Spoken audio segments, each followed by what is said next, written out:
부산 검사장님. 네, 부산지검장입니다. 네, 지난 6월 달에 부산지검 소속의 부장검사가 심야에 한 여성을 성추행했다 이렇게 해서 보도가 된 적이 있었죠. 예, 그렇습니다. 이거에 대해서 지난 10월 8일에 불기소 처분을 한 것 같아요. 그죠? 네, 그렇습니다. 이거 경찰은 애초에 기소 의견으로 송치가 됐었던 건 맞지요. 네, 그렇습니다. 이 부산지검에서 이 사건을 전문수사 자문 받고 또 검찰 시민위원회 심의를 거쳐서 불기소가 됐다 이렇게 했는데 맞습니까? 예, 객관성과 공정성을 제고하기 위해서 그런 조치를 취한 바 있습니다. 검찰 시민위원회가 지금 그 검사장님이 선임을 하는 거잖아요, 그죠? 매번 위원을 위촉하는 것은 아니고요. 네. 위촉되어 있는 위원들이 임기 내에 풀을 이루고 정기적인 회의를 개최를 하고 있습니다. 이 사건에서는 몇 명이나 참여하셨나요? 시민위원들이? 총 14명의 14명. 위원들이 참석하셨습니다. 시민위원들 중에서는 그 부산지검의 법사랑위원회 위원이라든지 아니 범죄피해자 지원센터 위원이라든지 이런 분들 계시나요? 제가 그 부분은 보고받지 못했습니다. 다만 있는지 없는지 확인이 안 된다는 말씀인가요? 다양한 직업과 연령과 성별을 있을 수도 있다는 말씀이시네요. 그럼 확인을 해보겠습니다. 전문수사 자문위원회는 어떤 사람이 들어가는 건가요? 아시다시피 형사법에 규정되어 있는 학식과 경력을 갖춘 전문가가 됩니다.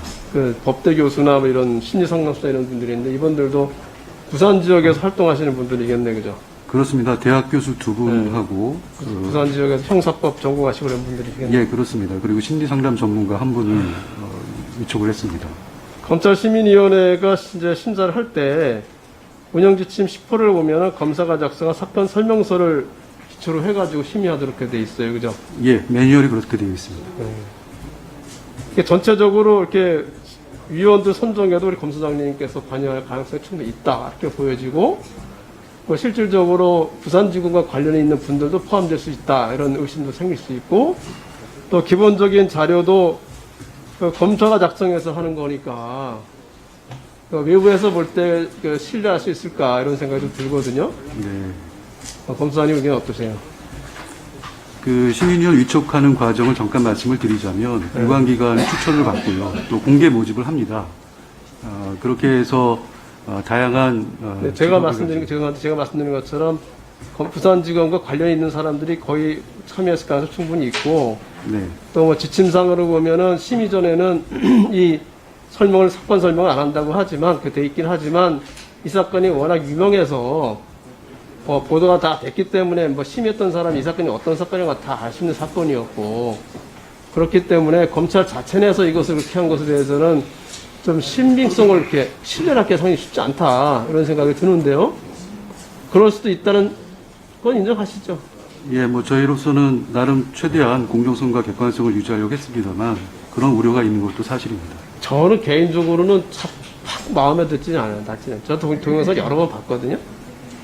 검사님도 보셨을 거 아니에요, 그죠? 사실은 그래서 저희가 한 번의 시민위원회를 거치게 되면은 그런 우려가 있을 것 같아서요.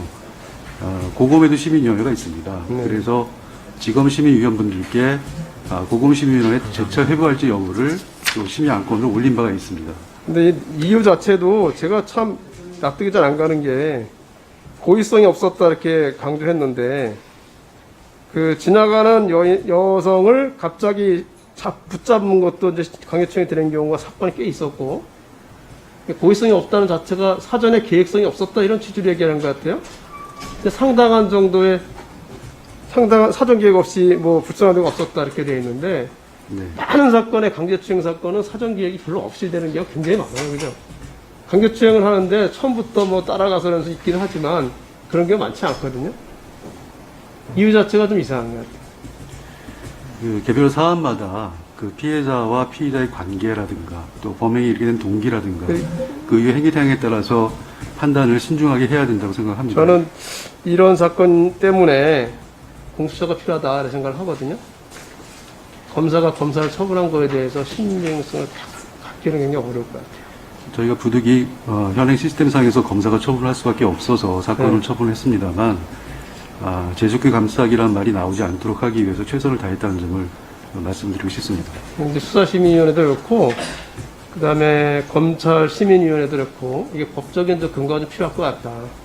운영에서도 지금 검사장님이 생각하시는 그런 거 이상으로 객관성을 담보할 수 있는 제도가 필요하다. 그런 건 제가 이제 법무부 감사할 때 말씀드렸는데, 이 경우도 비슷하다는 생각이 들었고요. 그 점에 대해서 좀 생각해야 되겠다는 생각이 듭니다. 또 하나가 있는데요. 우리 마찬가지로 또, 이 부산지검의 경우 같은데, 불기소 처분 기록 열람 등사에 대해서 지금 너무 아주 제한되게 허락해서 재판에서도 그 부산지검이 진 적이 있었죠. 이게 변호인이 제가 잠깐 볼까요? 대구지검이네, 대구지검. 조재검사님. 예.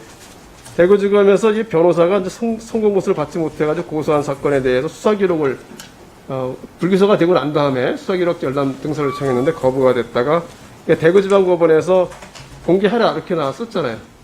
예, 그런 걸로 알고 있습니다. 검찰 불기소 기록이 공개되는 그 기준에 대해서 지금 검찰 사건 사무 규칙에 따라서 하고 있는데, 예.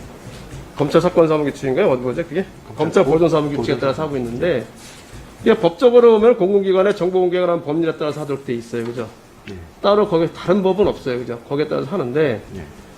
거기에 공공기관의 정보 공개가 하는 법률보다도 굉장히 좁게 검찰 보존 사무 규칙에 돼 있어서 실질적으로 검찰의 불기소 기록에 대한 열람에서 굉장히 어렵게 돼 있거든요. 본인이 한 것 말고는 안 나오는 것 같아요.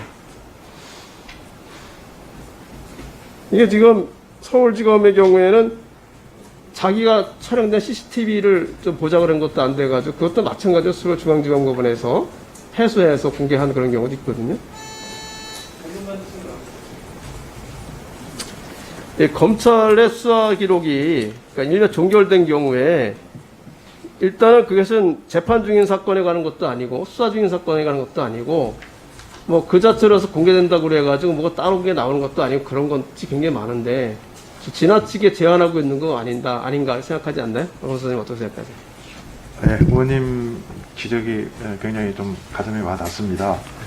저희가 그런 부분은 적극적으로 업무 개선에 반영해야 될 사항이라고 생각하고 의원님 말씀 유념해서 업무에 임하도록 하겠습니다. 뭐 이제 정답만 딱 말씀하시는데 원사님 이게 일선검찰청에서 할 문제는 사실 아니긴 하지만 대검이나 뭐 이제 법무부에서 할 얘기는 한데 최근에 국민권익위원회에서는 이 불기소 기록 열람 등사가 이렇게 제한을 이렇게 심각하게 하는 건 위헌이다라는 결정도 하고 그래서 이거 신청하고 공개하는 거 확대해라 이렇게 권고도 했거든요. 예. 제가 이제 법무부나 대검에 이런 얘기를 하겠지만 일선에서도 그런 점에 대해서는 충분히 공개 일본이나 측면을 고려해서 이것이 새로운 기록이 나오기 전이라도 이미 동결됐고 뭐 수사인가나 공범이거나 이런 기록이 없는 경우는 좀 과감하게 공개하는 게 필요하지 않을까 생각합니다. 그래서 참작하셔서 관련 업무를 시정해 주실 요청을 드리겠습니다.